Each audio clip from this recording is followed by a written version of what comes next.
Hey guys, it's Gideon. Today I want to talk to you about the Harbingers update that's part of Early Access, what it's all about, what this changes for Ashes of Creation, and why you should be excited about it. Let's get into it.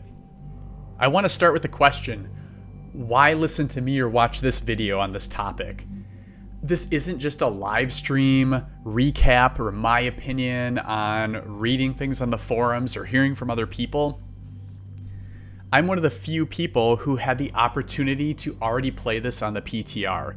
The Federation was one of the few guilds that got the opportunity to put a raid group together, be in a live stage event in Discord with the actual developers and community managers, and be guided through and experience playing this on the PTR. I can't show the footage from the PTR, but I can show the footage from their live stream just recently and relate it to my PTR experience. But this was really, really cool. I have hands-on experience with it. I can talk about how the difficulty felt and all those kind of things. We also got the opportunity to hang around afterwards and give feedback to the developers. What did we like? What did we not like? And what were the most fun aspects of the event to all of us? So what is a Harbinger or the Harbingers event? They're localized corruption events in multiple places in Vera. There's 2 live right now, and as of this recording, there can be a total of 3 at any given time. And this is an introduction to the true antagonist in the world of Vera, in Ashes of Creation, known as the Ancients. And this is one of the big first story arcs that they're introducing. Not talking about quest chains and those kind of stories, but kind of like a world-shaping story arc. So when you see one of these corruption events on the map and you want to engage with it, you want to participate, this is meant for a full raid group and then some, or many small groups working together. So I want to walk you through a high-level summary of the event and then why I think this is such a game changer. And then if you want to stick around a little bit longer, I'll go into detail on what the phases of the event are. When you see one of these on the map, this isn't just like a corruption portal in New World, okay? This is a massive, massive event. You're going to want to grab everyone you possibly can, and you're going to be fighting waves of enemies, bosses coming out of portals, all kinds of crazy stuff. And there's going to be really great rewards to be had from participating in this. There's also consequences. So the developers have said there will be more than one of these happening at a time. I believe right now it's up to 3. And it's going to be really tough for everyone to rally together and handle more than one of these. So there are potential consequences to ignoring one or more of them in the world and choosing to address one of them. And that's really interesting too. The reason why I think this is such a game changer is one of the biggest critiques right now is the lack of content. And this adds really cool evergreen content, specifically endgame content. So yeah, sure, there's still going to be some of those levels where you're hopping from place to place to grind through those last levels. But now there's something really unique and different to look forward to. There's unique gear and crafting material rewards to gain from this. And this is a PvX game, right? And this is going to be an event where you are flagged for PvP, so massive PvE opportunity and fighting these waves of enemies and bosses. Massive PvP opportunity in vying for control and who's going to actually down this boss and who's going to get that loot and the drama that unfolds from that. When you put that all together, you know that it's going to be entertaining, frustrating, fun, interesting when the whole community on your server is trying to both work together, but also figure out who's going to get those resources, who's going to get that loot. And that is where the beauty of these evergreen systems being rolled out to us enable us to create content that we can continue to enjoy for months, if not years to come. Just a quick note before we dive into phase details and wrap up. If you enjoy the content, you want to do me a solid, you can toss me a like and a subscription. A few people asked how they can support the channel, so I've enabled memberships and super thanks, and I also have my Ashes of Creation referral link in the description for those of you who haven't created an account yet. Doesn't cost you anything extra, helps support the channel, but any of that's totally optional. Really appreciate you guys just for watching. If you want to come hang with me and a bunch of other cool people, discord.gg/thefederation.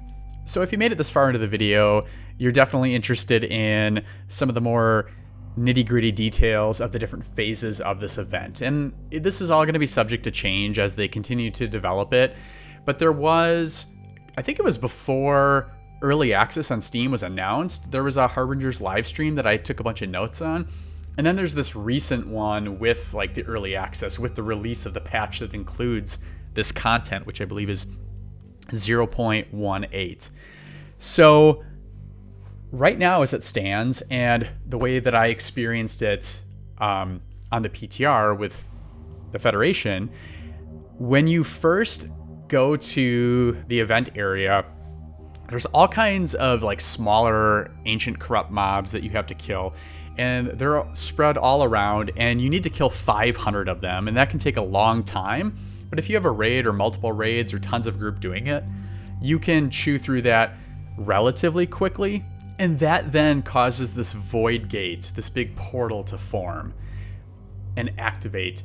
And then waves of enemies will come through. So what they show in the most recent video, and this was a phase that we actually didn't see on the PTR. So we skipped this phase, but it looks like there's 3 waves of enemies that come through the portal. You get a little break between each one, and they get progressively harder. So it looks like 1 and 2 star mobs, then you get maybe some 3s in there, then you get more 3-star mobs at the second phase, and then the third, I shouldn't say phase, I should have said wave, right? But then that third wave of this phase, there are some boss level or mini boss level mobs that are there. These ancient commanders, and I think there's maybe a couple of them that they show in the video. And that's like a DPS check, survivability check. If you can't beat that, you have no prayer in beating the boss. So the next phase, as you might have guessed, is a big boss fight. And one of these ancient lords comes through the portal, through the gateway. And I guess it's one of potentially 3 that exist right now.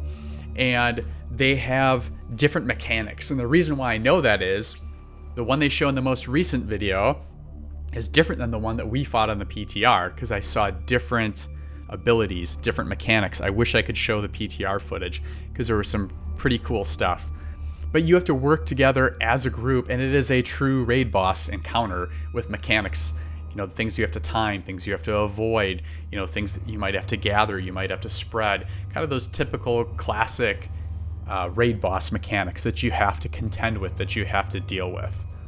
On the PTR, when we were participating in this event, we were using max level characters with access to legendary gear and all the raid consumables and buff foods and things that exist in the game currently. And I hate to admit it, we still couldn't down the boss. This isn't something where you go look up a guide or it's super simple. We had to figure out, do we have to avoid this? Do we have to spread? Oh man, how is he getting stacks of this? Is it when someone dies? Is it when someone attacks him? When he's shielding himself? So there was a lot of fun of old school progression raiding, figuring out what's happening, what's going on, and we did make progress. But in a 1 hour time window, it wasn't enough to down him and progress beyond that. But it was really neat. I can see this being really, really fun. I can also see it be really fun and frustrating when you mix in that PvX environment and the fact that people aren't going to have, you know, boosted characters with legendary gear. So that's a little insight into, you know, what it was like to experience that fight. I think the animations were really cool. I think it was pretty performant, and I'm looking forward to when we can get in there again and actually continue to work through and then execute defeating that particular ancient lord. And then remember back, 30 seconds ago, I said it's like 1 of 3, and the one in the video that I'm using as the B-roll here is a different one than the one that we fought. So that's a whole nother set of mechanics, and you don't necessarily know which one you're going to get when you go to one of these events. So that adds a little variety and fun too. Last but not least, like I said, we weren't able to progress beyond the big end boss fight, but your reward for being able to do so is it unlocks the Harbinger, where you are.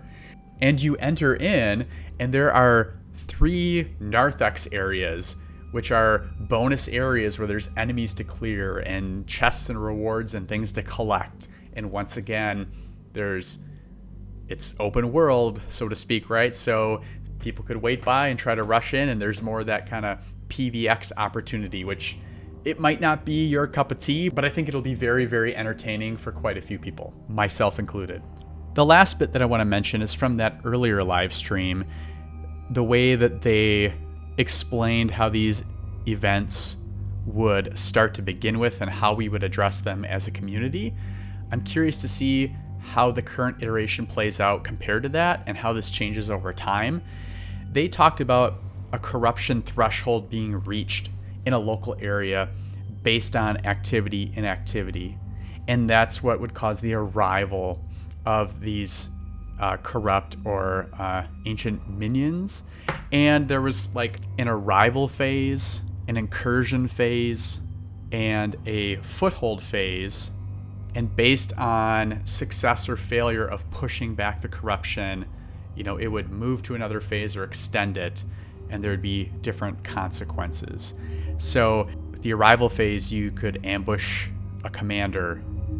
During the incursion phase, you would be trying to slay Void Gate channelers. If they establish the Void Gate, you would have to build a coalition outpost to help contend with and go and attack their foothold that they have. And once everything is pushed back, it gets progressively more difficult as you fail to push back the corruption. But once everything is pushed back, that's when you get the opportunity to slay the ancient commander, which unlocks the ability to enter the Harbinger and get those extra rewards. So once again, that kind of lines up with the experience of the recent live stream, and I'm really curious to see how that's going to continue to play out over time.